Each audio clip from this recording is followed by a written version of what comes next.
And my गुरु, मैं मेरे senior को, मेरे अपलाइन को अनकंडीशनली सरेंडर हूं।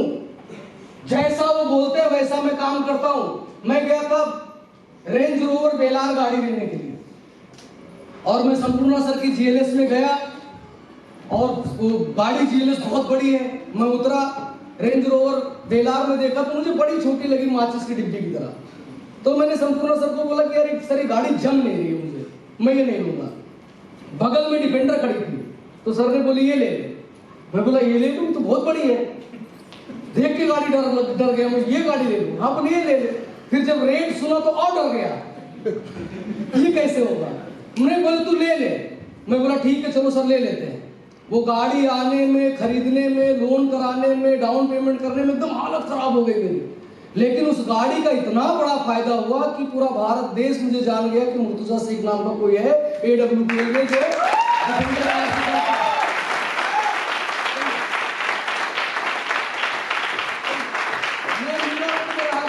संपूर्णा सर बोले बच्चे बड़े हो रहे, अच्छी सोसाइटी में आ जा। तो मलाड में उन्होंने घर देखा और बोले ये घर ले ले, सेम फ्लैट नंबर सर का, बीविंग मेरा बीविंग, उनका भी 803 मेरा भी 803। बोली तू यही ले ले। मैं ले लिया। तो आप अपने अपलाइन को अनकंडीशनली सरेंडर हो तो आप इस धंधे में कामयाब बन जाओगे। कुछ लोग अपलाइन को सरेंडर को है लेकिन कंडीशन डाल डालते, सर संडे मीटिंग में आऊंगा, मंडे नहीं आऊंगा, मंडे आऊंगा लेकिन ट्यूसडे नहीं आऊंगा, ट्यूसडे आऊंगा लेकिन वेडनेसडे नहीं आऊंगा, मैं सर बीओपी में आऊंगा लेकिन फील्ड में नहीं जाऊंगा, मैं सब कुछ करूंगा लेकिन मैं टाई नहीं लगाऊंगा, मेरा गला टाइट हो जाता है। हाँ मैं सब कुछ करूंगा लेकिन सर मैं सूट नहीं पहनूंगा। कंडीशन डाल डाल के सरेंडर है। तो अनकंडीशनली जो सरेंडर होता है वो अनकंडीशनली बड़ा बड़ा पैसा भी कमाता है, समझे। तो आप भी एसलीपीएस में अगर कामयाब होना चाहते हो, मेरे जैसा 2 लाख रुपए हफ्ते कमाना चाहते हो, अभी मुझे 59 लाख रुपए है भाई साहब। हाँ ऐसे बड़े बड़े अगर पैसे चाहिए तो अनकंडीशनली अपलाइन को सरेंडर होना पड़ेगा, समझे, तब बड़ा पैसा कमा पाओगे। तो ये 5 चीजें जो मैंने बताई है उसके ऊपर आप जरूर काम करो। इस तरीके से काम करते हो तो बहुत बड़ा पैसा आप लोग कमाने वाले हो। इसके बाद क्या होता है, फोकस। एक्चुअली हमारा फोकस किधर है, समस्याओं पे अगर आपका फोकस है तो आपको सिर्फ समस्या दिखेगी, और आपका समाधान पे फोकस है तो आपको समाधान दिखेगा। कुछ लोग परेशान रहते, क्या है ना सर मेरे साथ तो लोग जुड़ते ही नहीं है, जुड़ते हैं तो काम करते ही नहीं है, काम करते हैं तो रिजल्ट ही नहीं लाते हैं, मेरे ऊपर लोग हंसते हैं, मजाक उड़ाते हैं, मैं तो बहुत ज्यादा परेशान रहता हूँ, मेरी कोई बात ही नहीं सुनता है, घर में झगड़े लड़ाई हो रहे हैं। दुनिया का सबसे दुखी आदमी वही है, समझे। मेरी तो कोई बात ही नहीं सुनता है, सारी तकलीफें ऊपर वाला मुझे दे के रखा है, लोग मुझे ताने मारते हैं, सताते हैं, तंग करते हैं, खाली तकलीफों पर बात करता है। कोई मेरा साथ ही नहीं देता है, कोई मेरा सपोर्ट ही नहीं करता है, कोई मेरी मदद ही नहीं करता है, समझे, कोई मदद ही नहीं करता है, कोई मेरी तारीफ ही नहीं करता है। एक बात समझ लो, तारीफ आपकी तभी होगी जब आप मर जाओगे। जिंदा आदमी की तारीफ कोई नहीं करता। हाँ सपोर्ट तभी करेंगे जब 4 कंधे पे उठेंगे, उससे पहले जल्दी कोई सपोर्ट भी नहीं करता है, समझे। और बोले मैं तो बहुत परेशान हूं, मैं तो बहुत दुखी हूं। आपकी सारी परेशानियां तभी खत्म होगी जब दुनिया छोड़ के चले जाओगे। जिंदा हो तो समस्याएं रहेगी, और इस दुनिया में कोई ऐसी समस्या नहीं है जिसका कोई समाधान ना हो। समस्या है तो समाधान है, समझे, बस आपका फोकस कहां पर है। एक बार क्या होता है, ऐसे एक लड़का रहता है 25-30 साल का, और बेचारा बहुत परेशान रहता है, समस्याओं में उलझा रहे कि लोग मुझे ताने मारते हैं, छेड़ते हैं, हंसते हैं, और परेशान रहे। तो एक गांव के एक बुजुर्ग आदमी के पास गया, बोला चाचा मुझे अमीर और कामयाब बनना है, मुझे रास्ता बताओ। तो बोले बेटा तुझे अगर कामयाबी का रास्ता चाहिए तो गांव के बगल में जो पहाड़ है ना उसके ऊपर एक साधु बाबा बैठते, उनसे जाके मिलो, तुम्हें बता देंगे कि कामयाब कैसे बन सकते हो। अब वो आदमी जाता है, साधु बाबा से मिलता है, तो साधु बाबा ने बोला कि बेटा आज नहीं तुम कल आ जाना, कल आ जाना, कामयाबी का रास्ता तुम्हें मैं बताऊंगा। तो साधु बाबा ने सेकंड डे बुला के उनसे पूछा कि क्या प्रॉब्लम क्या है। तो बोले हर कोई मेरे काम में टांग अड़ाता, हर कोई मेरे ऊपर हंसता है, ताने मारते, सब मेरा काम बिगाड़ देते हैं और मैं कामयाब नहीं बन पा रहा हूं। तो साधु बाबा ने बोले काम करो, एक चम्मच दिए और उस चम्मच में उन्होंने पानी रखा और बोले इस चम्मच के पानी को लेके तुम पूरा गांव घूम घूम के आना, लेकिन ये चम्मच से पानी गिरना नहीं चाहिए। अब वो लड़का पानी चम्मच में लिए पूरा गांव घूम के वापस आया। पूरा गांव घूम के वापस आया तो बाबा ने पूछा कि तुम्हें गांव में कुछ दिखाई दिया? तो बोला कुछ नहीं। बोले क्यों? बोले इधर उधर देखता तो पानी नहीं गिर जाता। बोले कुछ सुनाई दिया? बोले कुछ नहीं सुनाई दिया, मेरे तो सिर्फ चम्मच पे लगा था कि पानी नहीं गिरना चाहिए। वही फोकस चाहिए कामयाबी के लिए, वही फोकस चाहिए। कौन क्या बोल रहा है, मामा क्या बोल रहा है, चाचा क्या बोल रहा है, जीजा क्या बोल रहा है, साला क्या बोल रहा है, पड़ोसी क्या बोल रहा है, दोस्त क्या बोल रहे हैं, इसको छोड़ो ना, उनको नहीं पता है AWPL, आपको पता है ना। तो बस उस चम्मच के पानी की तरह आप अपनी कामयाबी पे फोकस रखो, जरूर कामयाब हो जाओ, जरूर कामयाब हो जाओ, समझे। तो जिस चीज पे हम फोकस करेंगे वही हमें दिखाई देगा। हाँ देखो, सबसे पहले देखना है कि आज की जिंदगी जो हम सभी लोग जी रहे हैं ये स्वर्ग है कि नर्क है। कुछ लोग बोलते हैं कि मरने के बाद स्वर्ग मिलता है, नर्क मिलता है। मुझे आज तक ये बात समझ में नहीं आई कि जो गया वो आया नहीं, जो है वो गया ही नहीं, तो बताया किसने कि वहां पर स्वर्ग है कि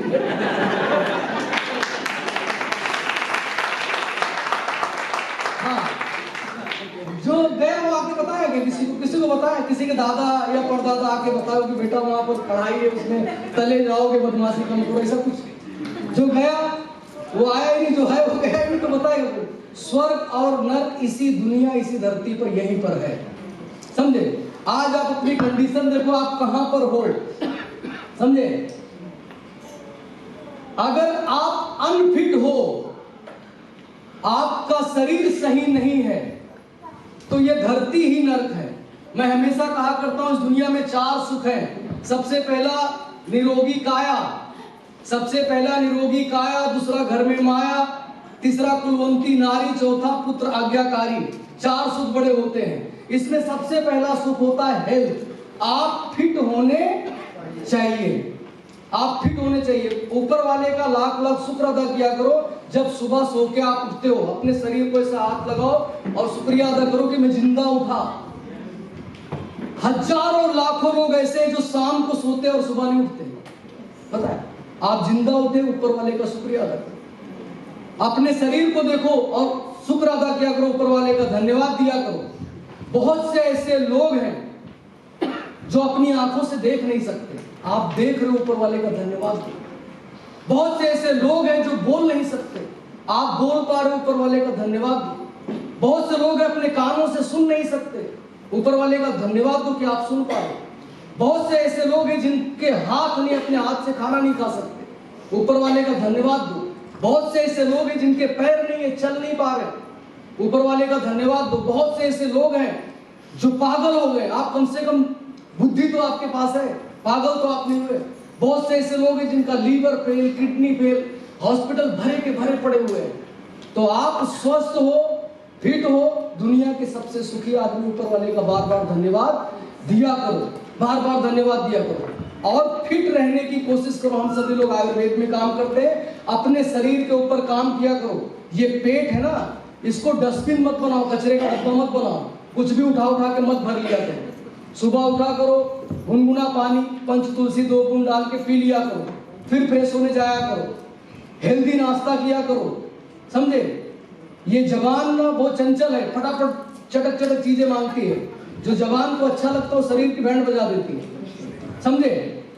तो हेल्दी चीज खाया करो और थोड़ा एक्सरसाइज वगैरह, जिम हो गया, एक्सरसाइज हो गया। जिम ज्वाइन करने की जरूरत है, घर पे दीप नमस्कार मार लो। सबसे बढ़िया यूट्यूब से पूछ लो कि घर पे योगा कैसे करें, जिम कैसे करें, मेडिटेशन कैसे करें, समझे, वो बताएगा।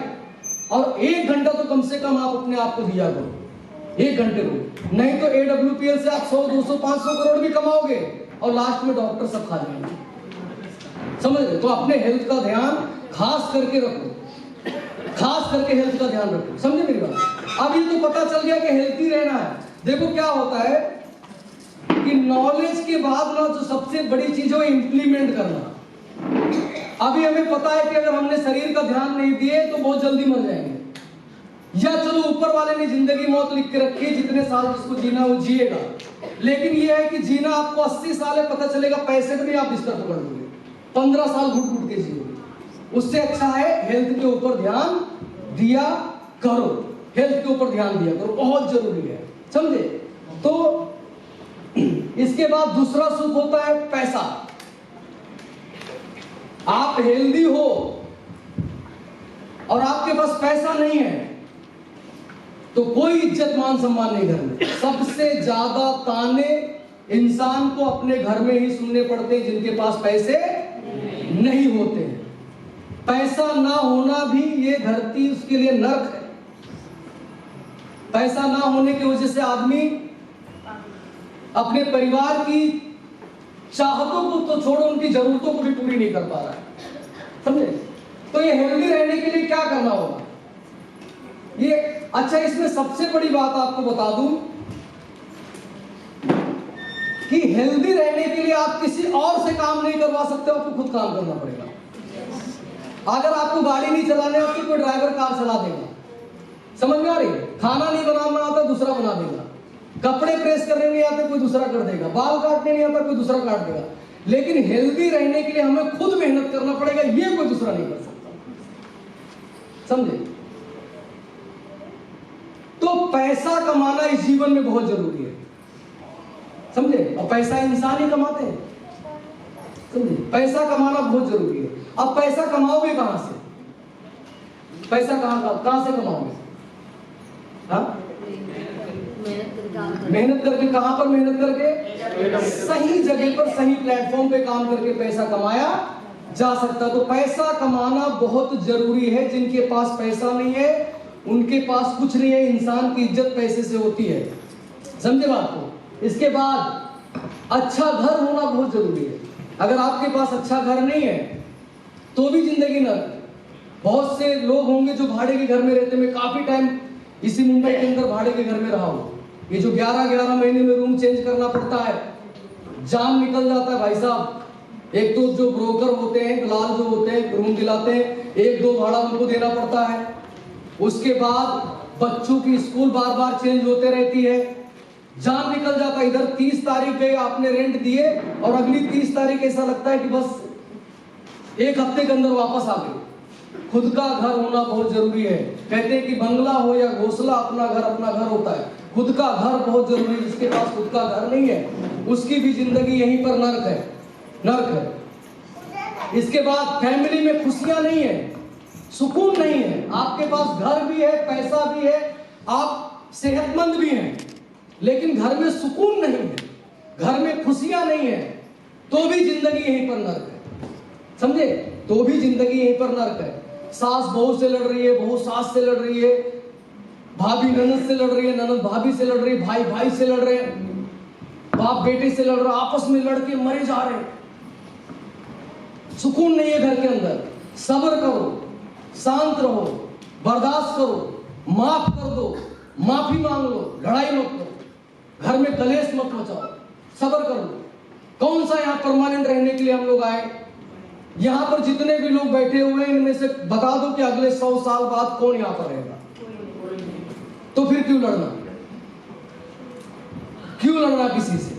सब्र कर लो, माफ कर दो, क्यों लड़ाई करना? ये बात का एहसास मुझे जब मेरी मम्मी खत्म हुई तब हुआ। कभी कभी मेरी माँ मुझे डांट दिया करती थी तो मैं 1-2 दिन हो जाता था, बोलता नहीं था मुझसे। तो अब मुझे एहसास होता कि नहीं, उनसे बात करना चाहिए था, गलती कर गया, समझे। तो क्यों बाप से लड़ना, क्यों भाई से लड़ना, क्यों सास से लड़ना, क्यों बहू से लड़ना, हाँ? क्यों भाई भाई से लड़ना? माफ कर दो, आगे बढ़ो जिंदगी में। पता नहीं कब किसको मौत आ जाए, कब कौन खत्म हो जाए, तो झगड़ा मत करो, समझे। सब्र कर लो। मैं कहा करता हूं हमेशा कि सब्र एक ऐसी सवारी है जो इंसान को कभी गिरने नहीं देती है, ना कभी किसी के कदमों में, ना कभी किसी के नजरों में, समझे। तो माफ करो, आगे बढ़ो जीवन में, माफ करो, जीवन में आगे बढ़ो। घर में सुकून होना चाहिए। आपके पास अच्छी कार नहीं है तो ठंड में बहुत ठंडी लगेगी, बरसात में बहुत गर्मी लगेगी। एक अच्छी कार का होना बहुत जरूरी है। अभी जिनके पास कार है अब यही रॉक गार्डन में आज मीटिंग शाम को खत्म होगी, मस्त अपनी गाड़ी स्टार्ट करेंगे, वो एसी चालू करेंगे, गाना बजाते मस्त निकल जाएंगे। और जिनके पास कार नहीं, अपना बैग ला देंगे, फिर बस ढूंढेंगे इधर बस किधर से मिलेगी, फिर कौन सा स्टेशन नजदीक है, मीरा रोड जाऊं कि नया गांव जाऊं कि वसई जाऊं कि थाने जाऊं, फिर चलेंगे लाद के। इसलिए कार का होना बहुत जरूरी। पैसा किस लिए कमा रहे हैं? पैसा किस लिए कमा रहे हैं? अच्छी जिंदगी जीने के लिए ना, उसके लिए कार चाहिए। अब बहुत से लोग हैं जिनकी पत्नियां बेचारी सुबह उठी और उनको जाना था मायके, वो बेचारी मस्त सवेरे उठ के डेंटिंग पेंटिंग की, प्लास्टर मारी, तैयार सज धज के हुई कि मैं जा रही हूँ भाई के घर, मम्मी पापा के यहाँ जा रही हूँ। बेचारी तैयार तो हुई, बाद में फिर वो बैग लादी, बच्चे पकड़ी और बस डेपो तक जाते जाते, ट्रेन के स्टेशन तक जाते जाते उसका पूरा पेंटिंग उतर गया पसीने से। अब गाने नहीं सुनोगे तो क्या होगा, समझे? और मस्त वही कार रहता, तो मस्त ड्राइवर आता, कार निकालता, मस्त आपकी मैडम पीछे सीट पे बैठती, बच्चे आगे बैठते, एसी चालू होता, मस्त गाने बजाते, पहुंच जाते, दिल से दुआ देती, समझे? इस धरती पे वो आदमी बहुत बड़ा पैसा कमाता है जिसकी पत्नी अपने पति को दुआ देना शुरू कर दे। नहीं, ये मजाक की बात नहीं है, ये मजाक की बात नहीं है। माँ बाप के बाद सबसे ज्यादा दुआ पत्नी का लगता है, और पत्नी ऐसे दुआ देगी नहीं जब वो सुखी होगी, जब वो सुखी होगी तब वो दिल से दुआ देती है। ये सच मजाक की बात नहीं कर रहा हूं। खुश होनी चाहिए, शांति सुकून होना चाहिए। पैसा कमा के दिखाओ, घर खरीद के दिखाओ, गाड़ी खरीद के दिखाओ, बड़ा बैंक बैलेंस बना के दिखाओ, घर में सोना बना के दिखाओ, गोल्ड बना के दिखाओ, एफडी कर दो उसके नाम से, एसआईपी परचेस कर लो उनके नाम से, प्रॉपर्टी खरीद लो। देखो पत्नी कितना दिल से दुआ देती है, कितना घर में सुकून और शांति। जब मियाँ बीवी जब एक हो जाते हैं ना, फिर तरक्की बहुत तेज होती है। और जब तक इन दोनों में लड़ाई होती रहती है, आदमी की कामयाबी भी रुकी रहती है। ये मैंने महसूस किया है, समझे? तो जरूर कोशिश करें कि आप अपनी पत्नी का सपोर्ट करें, आप लोग अपने पति हस्बैंड का सपोर्ट जरूर करें, और एक दूसरे से तालमेल बिठा के जीवन में आगे बढ़ो, पक्का कामयाब होंगे, पक्का कामयाब होंगे। इसके बाद परिवार के साथ घूम फिर भी लिया करो। AWPL के जो 3-3 महीने के टारगेट आते हैं, जरूर इसको जीता करो, जरूर इसको जीता करो, और परिवार के साथ कोशिश किया करो, घूमने जाया करो। और नहीं भी जीत पाते हो तो जब भी आपको थोड़ा टाइम मिले, कहीं गार्डन में आप चले जाओ घूमने के लिए, हस्बैंड वाइफ मम्मी पापा के साथ, कभी होटल में, जैसे भी जिस भी परिस्थिति में आप हो उनके साथ कहीं चाय नाश्ता खाने के लिए चले गए। परिवार को भी समय दिया करो, घुमाने फिराने ले जाया करो, समझे? नहीं तो क्या है, आज मम्मी पापा जिंदा है, कल को ऊपर वाला ना करे वो नहीं रहे इस दुनिया में। वो अगर जिंदा है तो उनको प्लेन में बिठा लो, चारों धाम की यात्रा करवा दो, हज वगैरह करवा दो, समझे? उनके साथ घूम फिर लिया करो। नहीं तो जब वो चले जाएंगे दुनिया छोड़ के, तो आप अरबों खरबों रुपए आप कमा लो, दोबारा जिंदा करके उनको प्लेन में थोड़ी बिठा सकते हो आप, समझे? तो जब भी टाइम है अपने परिवार के साथ जरूर बैठो, अच्छी बातें किया करो, एक दूसरे से मन मुटाव नहीं रखना है, ठीक है? समझ में आ रही बात? अगर ये सारी चीजें हैं तो आपके लिए धरती स्वर्ग है, वरना यहीं पर नरक है, यहीं पर। आगे चले? चलो, अगर SLPS में कामयाब होना है तो ये 5 संकल्प हमें लेने हैं। ईमानदारी का साथ कभी नहीं छोड़ना है। पैसा कमाएंगे, घर लेंगे, गाड़ी लेंगे, सब कुछ करेंगे, लेकिन ईमानदारी से, लोगों की दुआ और आशीर्वाद के साथ करेंगे। किसी के साथ गलत काम करके, किसी के साथ बेईमानी या चीट करके नहीं करेंगे। कहते किसी को लूट के आप अमीर और कामयाब तो बन सकते हो, लेकिन कभी सुकून और शांति नहीं मिलेगी। किसी का घर बर्बाद करके आप अपना घर नहीं बसा सकते, और सुकून की उम्मीद भी मत करना। तो किसी के साथ हमें गलत नहीं करना, ईमानदारी का साथ कभी नहीं छोड़ना है। कहते जो बेईमान आदमी होता है उसकी शकल तो नहीं खराब होती, लेकिन उसकी नस्ल खराब हो जाती है, समझे? तो ईमानदारी का साथ हमें कभी नहीं छोड़ना है। AWPL का साथ हमें कभी नहीं छोड़ना है। पूरी डायरेक्ट सेलिंग में पहली ऐसी कंपनी AWPL जो हर डायरेक्ट सेलर को, नेटवर्करों को सर उठा के चलने का मौका दे रही है। इससे पहले जितनी भी नेटवर्क मार्केटिंग कंपनियां रही हैं, लोगों ने नाम खराब कर रखा है डायरेक्ट सेलिंग का, लेकिन ये पूरा कचरा साफ करने का काम AWPL कर रही है। आज एक 4 बजे इंटरव्यू आने वाला है, रात को यहां से निकलने के बाद देखना आप सभी लोग, सिस्टम का साथ कभी नहीं छोड़ना है। AWPL में आगे मैं आप लोगों को बताऊंगा सिस्टम क्या होता है। सिस्टम का साथ हमें कभी नहीं छोड़ना है। अगर आप कामयाब होना चाहते हो तो सिस्टम में खुद बने रहो, टीमों को बनाए रखो, सिस्टम से आप बाहर ना जाओ, टीमों को बाहर ना जाने दो। अब सिस्टम क्या है मैं आप लोगों को आगे बताऊंगा। जो आपके लॉयल लीडर्स हैं उनका साथ कभी नहीं छोड़ना है। जो ईमानदार, सच्चे, मेहनती, जिम्मेदार लीडर हैं उनका साथ हमें कभी नहीं छोड़ना है। ये बिजनेस ना पूरा माहौल का है, ये बिजनेस ना पूरा माहौल का है, संगत का है। किसके संगत में आप रहते हो? अच्छा, ब्राजील एक देश है, पता है वहां का सबसे फेवरेट खेल कौन सा है? और भारत देश भी एक देश है, जानते हैं हम सब, वो हमारे इंडिया में ही है। हाँ, वहां यहाँ का फेवरेट खेल क्या है? क्रिकेट। क्रिकेट क्रिकेट सबसे ज्यादा भारत में मैच खेला जाता है और देखा जाता है। ये पूरा गेम माहौल का है। ब्राजील में फुटबॉल का माहौल इसलिए फुटबॉल खेलते हैं, यहाँ पर क्रिकेट का माहौल इसलिए क्रिकेट खेलते हैं। तो अमीरी और गरीबी का भी सेम कहानी है। किस माहौल में आप रहते हो? मैं हमेशा कहा करता हूं कि 3 चीजें